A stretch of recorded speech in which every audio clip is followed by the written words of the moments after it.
আন্তর্জাতিক ক্রিকেটে ফেরার রোমাঞ্চ পাকিস্তান সিরিজের প্রথম ওডিআই কাল বিশ্বকাপ ভাবনায় সুস্পষ্ট পরিকল্পনায় এগোতে চান মিরাজ।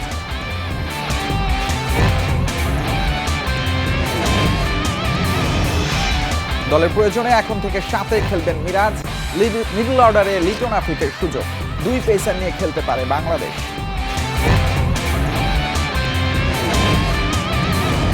সিরিজ জয় মূল উদ্দেশ্য, তবে পাকিস্তানের বিপক্ষে প্রতিটি ওডিআই সমান গুরুত্বপূর্ণ বলছেন বাংলাদেশ অধিনায়ক মেহেদী হাসান মিরাজ। 2027 বিশ্বকাপ ভাবনায় সুস্পষ্ট পরিকল্পনায় এগোতে চায় দল। অন্যদিকে সিরিজ জয়ের দারুণ সম্ভাবনা দেখছেন পাকিস্তান অধিনায়ক শাহিন আফ্রিদি। মিরপুরে সিরিজের প্রথম ওডিআই কাল দুপুর 2:15টায়। নতুন জার্সিতে ট্রফি উন্মোচনে টাইগার অধিনায়ক মেহেদী মিরাজ, পাশেই হাসি মুখে পাকিস্তানের শাহিন শাহ আফ্রিদি। মিরপুর শেরে বাংলায় 3 ওডিআই দলের মূল ভাবনা একটাই, 2027 বিশ্বকাপে সরাসরি খেলা। চলতি বছর সব মিলিয়ে 22টা 50 ওভারের ম্যাচ খেলবে টাইগাররা। প্রতিটা ম্যাচই যেন বাঁচা মরার লড়াই বাংলাদেশের। পাকিস্তানের বিপক্ষে সিরিজ দিয়ে ইতিবাচক শুরুর প্রত্যাশা অধিনায়ক মিরাজের। আমাদের অ্যাডভান্টেজ অবশ্যই থাকবে, আমরা হোম কন্ডিশনে খেলছি এবং আমরা আমাদের সম্পর্কে খুবই ভালো জানি এবং সবাই অনেক ক্লিয়ার। সো আমার কাছে মনে হয় যে সবাই সবার রেসপন্সিবিলিটি নিয়ে খেলতে হবে। সবশেষ 9 ওডিআইয়ের 7টিতে 50 ওভার খেলতে পারেনি বাংলাদেশ। চরম হতাশার এই পরিসংখ্যান ভাবাচ্ছে মিরাজকে। ব্যাটারদের আরও দায়িত্বশীল হওয়ার তাগিদ অধিনায়কের। নিজের পারফরমেন্সেও উন্নতির প্রতিশ্রুতি দিলেন। আমি যে পজিশনে ব্যাটিং করি এবং যে পজিশনে আমি বোলিং করি, এটা টিমের জন্য অনেক হেল্পফুল। সো আমি মনে করি ওইখানে আমার পারফর্ম করাটা খুব ইম্পর্টেন্ট।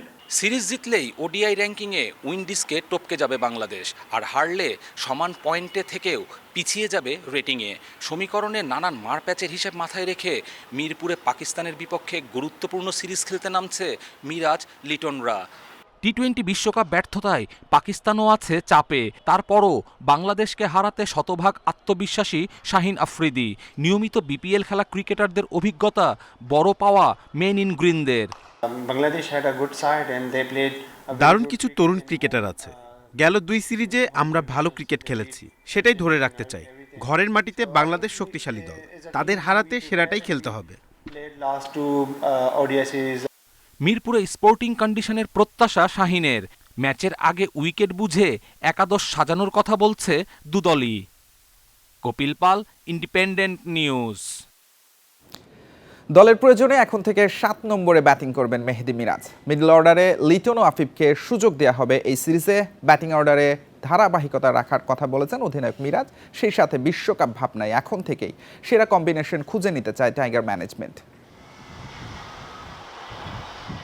ওডিআইতে নেতৃত্ব পেয়েও ব্যাটিং অর্ডারে নির্দিষ্ট জায়গা নেই মিরাজের। সবশেষ 5 ম্যাচে 3টি ভিন্ন পজিশনে খেলেছেন। ওপরের দিকে ব্যাটিং মন্থর, তার উপর চাপ বাড়িয়েছে। পাকিস্তান সিরিজ থেকে 7 নম্বরে খেলবেন অধিনায়ক। আমার এক্সপিরিয়েন্সটা আছে বলারদের সাথে খেলার। আমি যদি 7 নম্বরে ব্যাটিং করি, এটা আমার জন্য, আমার কাছে মনে হয় টিমের অনেক হেল্প হবে। কারণ আমি টপ অর্ডারও ব্যাটিং করেছি, হয়তো অনেক স্কোর পেয়েছি, অনেক সময় বাংলাদেশ টিম জেতেনি। সো আমার কাছে মনে হয় যে এইটা অনেকটা সুইটেবল পজিশন আমার জন্য, নাম্বার 7, এবং টিমও অনেক হেল্প হবে। মিরাজের ব্যাটিং অর্ডার থিতু হলে মিডল অর্ডারে আসবে পরিবর্তন। লিটনকে 5-এ খেলিয়ে 6 নম্বরে আফিফকে দেখা যাবে। ওপেনিংয়ে সৌম্য সাইফ খেললে 3 ও 4-এ শান্ত হৃদয়ের ওপরই ভরসা রাখতে চাইছে ম্যানেজমেন্ট। সবশেষ 9 ওডিআই ম্যাচের 2টিতে পুরো 50 ওভার খেলতে পেরেছে বাংলাদেশ। মিডল অর্ডারে ভোগান্তি কাটিয়ে ওঠার চ্যালেঞ্জ দলের জন্য সেরা কম্বিনেশনের খোঁজ অধিনায়কের।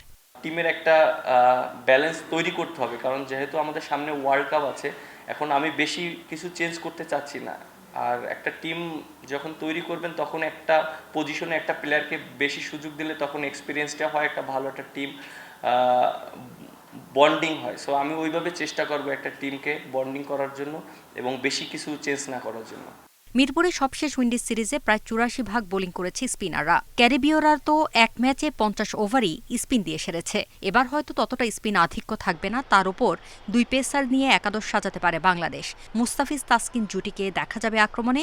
স্পিনে মিরাজ রিশাদের সঙ্গী হবেন তানভীর।